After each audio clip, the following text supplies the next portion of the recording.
اب ان نقصان اٹھانے والوں کی ایک قسم، منہ موڑنے والوں کی ایک رنگ، ناشکروں کا ایک قصہ۔ وَلَقَدْ عَلِمْتُمُ الَّذِينَ اعْتَدَوْا مِنْكُمْ فِي السَّبْتِ، اور یقیناً تم جان چکے ہو ان لوگوں کو جو زیادتی کر چکے ہیں تم میں سے سنیچر کے دن کے بارے میں۔ شاہ عبد القادر صاحب نے تفسیر موضح میں لکھا ہے داؤد علیہ السلام کے زمانے کا یہ واقعہ ہے۔ یہ کچھ لوگ ساحل سمندر پر رہتے تھے اور ان کو حکم تھا کہ سنیچر کا دن تمہارا مذہبی دن ہے، لہذا اس دن چھٹی کرو، دنیا کے کام کاج مت کرو۔ انہوں نے بھی ہمارے گزشتہ جو اب پھر بنائے وزیر اعظم کی طرح معاش اور اقتصادیات کو ترقی دینے کے لیے مذہبی دن پر کلاڑا مارا، اور کچھ مدت تک تو پابند تھے۔ بھٹو کے زمانے میں علماء کی سفارش پر بھٹو مرحوم نے جمعے کی تعطیل مقرر کی، اور اس وقت سے لے کے اس کے دور تک جمعے کی تعطیل سرکاری چھٹی آئی۔ یہ کہتے ہیں کہ ہم دسترخوان نیچے بچھا کے کھانا کھاتے ہیں اور بزرگوں کے ماننے والے ہیں، سنتوں کے پابند ہیں، لیکن جمعے کا قتل ان کے دور میں ہوا ہے۔ اور بدنصیب ہے وہ لوگ اگرچہ علماء کہلاتے ہیں جو اتوار کے پروگرام رکھتے ہیں۔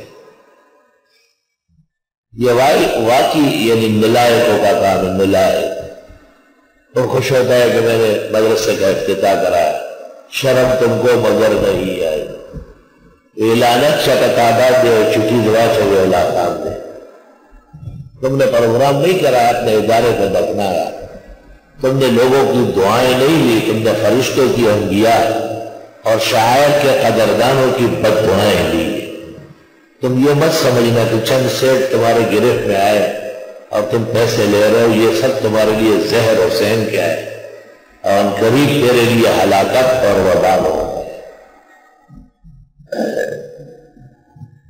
بعض بڑے ادارے کے لوگ ہیں لیکن حرکتیں چھوٹی چھوٹی کرتے ہیں، کوئی بھی ان کو مجبور کر سکتے ہیں، کسی کے آگے گناہ کی دعوت میں شریک ہو جائے۔ آپ پوچھتے نہیں کہ اتوار کا دن کون سا ہے، کیوں رکھا ہے آپ نے؟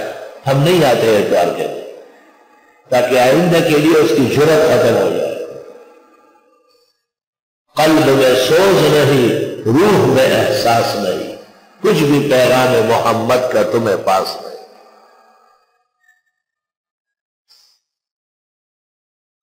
چنانچہ مفسرین اور محدثین کہتے ہیں کہ ہر مذہب کو جمعہ دیا گیا تھا، جب انہوں نے جمعہ چھوڑا نافرمان ہو جاتے تو پھر سنیچر لیا یہود نے اور اتوار لیا عیسائیوں نے، اور یہ پاکستان پر نااہل حکمرانوں کی وجہ سے وبال زیادہ آیا تو ان کا جمعہ بھی ختم ہو گیا اور اتوار مسلط ہو گیا۔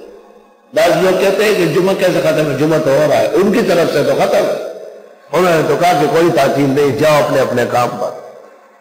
جیسے کوئی آپ سے کہے کہ کوئی درس نہیں ہے، سب اپنے گھروں میں جاؤ، تو اس نے تو ختم کر دیا۔ اگر غیرتی لوگ جمع ہیں اور وہ اپنی مسجدیں اور نمازیں قائم رکھتے ہیں، وہ اسلام کا معجزہ ہے۔ حکمرانوں نے تو اپنی بدنیت ہی دکھائی اور بدعملی، اس لیے میں نے اس کے نام خط لکھا تاکہ اتمام حجت ہو جائے۔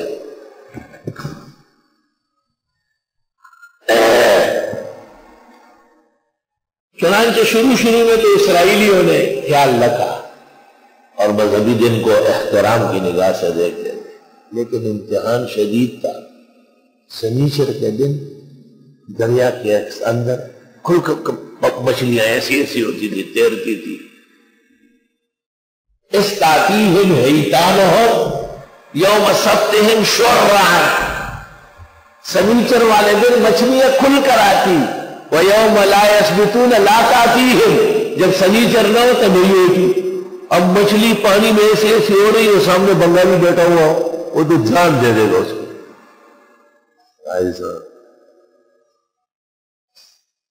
بنگالے مئی تو رٹیں گی، خٹک کھچڑی تو رٹیں گی۔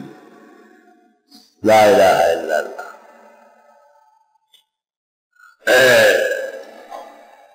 اب انہوں نے کچھ سازش بنا لی اور کہنے لگے کہ چلو دریا کے کنارے چھوٹے چھوٹے حوض بناتے ہیں، پگڈنڈیاں، سنیچر کے دن پانی وہاں ہنکا دیتے تھے تو مچھلی بھی چلی جاتی تھی، پیچھے سے بند کر لیتے، اتوار کے دن پکڑ لیتے تھے۔ جو ہمارا مذہب کا دن تو گزر گیا، تو اب تعالیٰ کی طرف سے ان پر عذاب آیا کہ تم نے اپنے مذہبی دن کے ساتھ دھوکہ کیا ہے اور بندر بنا دیے گئے۔ یہاں قرآن میں اس کا اجمالی ذکر ہے، تفصیلی قصہ انشاءاللہ سورۃ اعراف میں اور پھر سورۃ نحل میں آ رہا ہے انشاءاللہ تعالی۔ وَلَقَدْ عَلِمْتُمُ الَّذِينَ اعْتَدَوْا مِنْكُمْ فِي السَّبْتِ، اور تحقیق جان چکے ہو ان لوگوں کو جنہوں نے زیادتی کی تم میں سے سنیچر کے دن کے بارے میں۔ فَقُلْنَا لَهُمْ كُونُوا قِرَدَةً خَاسِئِينَ، پس ہم نے کہا ان سے بن جاؤ بندر ذلیل۔ فَجَعَلْنَاهَا نَكَالًا لِمَا بَيْنَ يَدَيْهَا وَمَا خَلْفَهَا، پس بنا دیا ہم نے عبرت اس زمانے کے لوگوں کے لیے اور بعد میں آنے والوں کے لیے، وَمَوْعِظَةً لِّلْمُتَّقِينَ، اور یہ نصیحت کی پرہیزگاروں کے لیے کہ آئندہ ایسا نہ کریں۔ وَإِذْ قَالَ مُوسَىٰ لِقَوْمِهِ إِنَّ اللَّهَ يَأْمُرُكُمْ أَن تَذْبَحُوا بَقَرَةً، بے شک اللہ حکم دیتا ہے تم کو کہ ذبح کرو گائے، بقرہ گائے، رب کا شکر ادا کر بھائی جس نے ہماری گائے بنائی۔ اور اسے غوا لری نے دمرگی سے پرواہ گا اور چیمان لری نے دمرگی سے پرواہ، غوا لری نے دملمگی سے پرواہ، ابلیان کہتے ہیں۔ جب گائے ہے دودھ دینے والی مہمان کو آسان ہے، چائے دہی مکھن گھی سب موجود ہے، اور جب ایمان اللہ نصیب فرمائے تو موت سے کیا ڈر ہے؟ ایمان کے بعد تو موت سے یقیناً فوائد اور عزت مومن کو عطا ہوگی۔ اللہ تعالیٰ نے تمہیں حکم دیا کہ گائے ذبح کرو۔ حضرت علی سے منقول ہے جامع صغیر میں اور شرح وقایہ میں بھی ہے، ان الجانوس نوع من البقر، کہ بھینس بھی گائے کی ایک قسم، حالانکہ بھینس علیحدہ صنف ہے، گائے اور بھینس پانی میں جاتی ہے، گائے پانی سے بچتی ہے۔ بھینس اور گائے میں کئی وجوہ متفارق ہے، دودھ اور بڑا ہونا، گوشت کا بہترین ہونا، یہ ایک اچھی خصلت ہے۔ وہ اس لیے کہتے ہیں کہ گلگت میں ایک قسم کے بیل پیدا ہوتے ہیں جنگل میں، پتہ نہیں وہ اس کو وہاں ایک کہتے ہیں، کیا کہتے ہیں اس کو، گلگت میں جو بڑے بڑے بیل ہوتے ہیں، ہاں یاک۔ تو بعض مولویوں نے فتویٰ دیا کہ اس کی قربانی جائز نہیں، دم لیا دیا عقل نے۔